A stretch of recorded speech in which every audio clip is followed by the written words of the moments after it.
School bullies are now armed with new weapons, apps, and a vast and often lawless internet. These cyber bullies can inflict enormous emotional pain and ruin reputations anonymously. Tonight, we look at the new technology that can give those bullies an edge and what can and can't be done to fight them. Here's ABC's Mara Schiavocampo.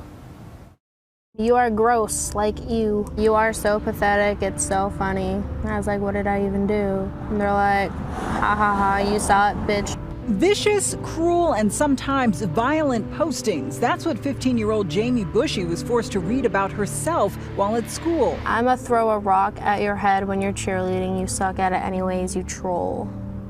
But Jamie doesn't know how to defend herself because she has no idea who the insults are coming from. They've been posted anonymously on the site Ask FM. They would tell me to kill myself and cut myself and all that kind of stuff.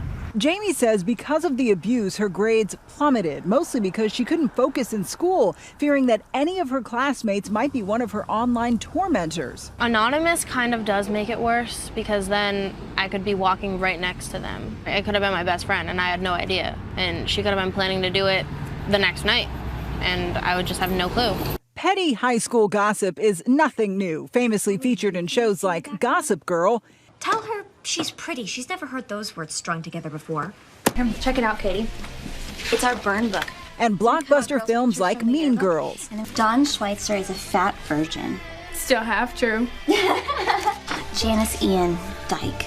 But what Jamie's facing is the newest and perhaps cruelest frontier in cyberbullying 2.0, all thanks to a new crop of apps where anyone can post anything anonymously and mobilely, creating a virtual burn book of nasty graffiti. And it's happening at schools all across the country. The fact that OP has diabetes makes me happy. How long do we think before AB kills herself? Connecticut high school senior Will Haskell says malicious comments like this appeared on an app called Yik Yak last month and spread throughout his high school like a nasty virus. Trying to raise awareness, he wrote all about the new bullying tactic in New York Magazine. Students who were targeted were absolutely blindsided by this app. There was no way to see it coming. Everyone was reading this. Many teachers had downloaded it. Many administrators had downloaded it.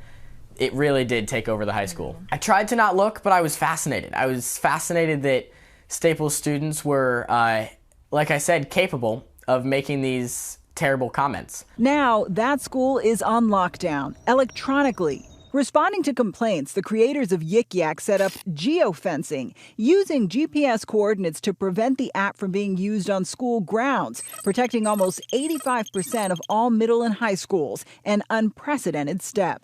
We made our app 17 plus, but we as app developers realized how most parents don't actually know how to block apps from their children's phones. And so that's part of the reasons why we took the proactive measure to disable it on high school and middle school campuses.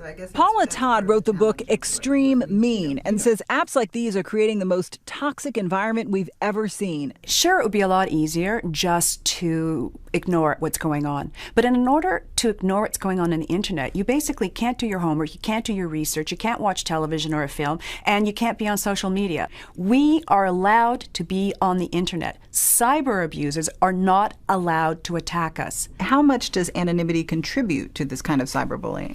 Anonymity is a great accomplice for somebody whose desire it is to hurt another person, to denigrate, to demean. These days, it's easier than ever to hide behind technology. So much so that Jimmy Kimmel Live has made a notorious spoof about it. We call it Celebrities Read Mean Tweets.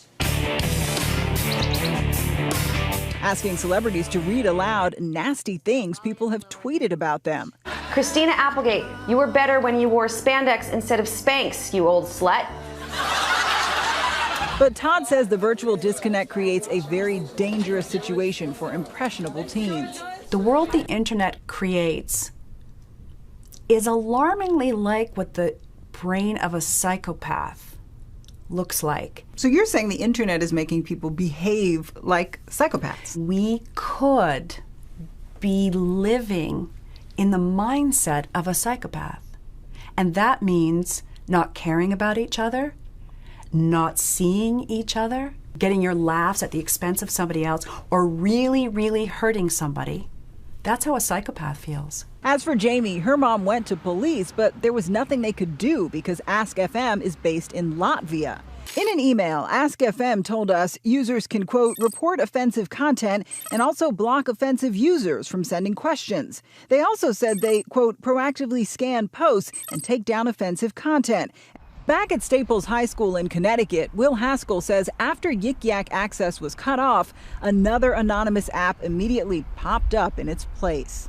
These anonymous authors never have to see the harm that they're causing. They never have to look into the eyes of the person they're writing about. They never have to realize that that person that they targeted didn't come to school the next day. The anonymity creates a distance between the target and the victim. I'm Mara Schiavocampo for Nightline in Connecticut.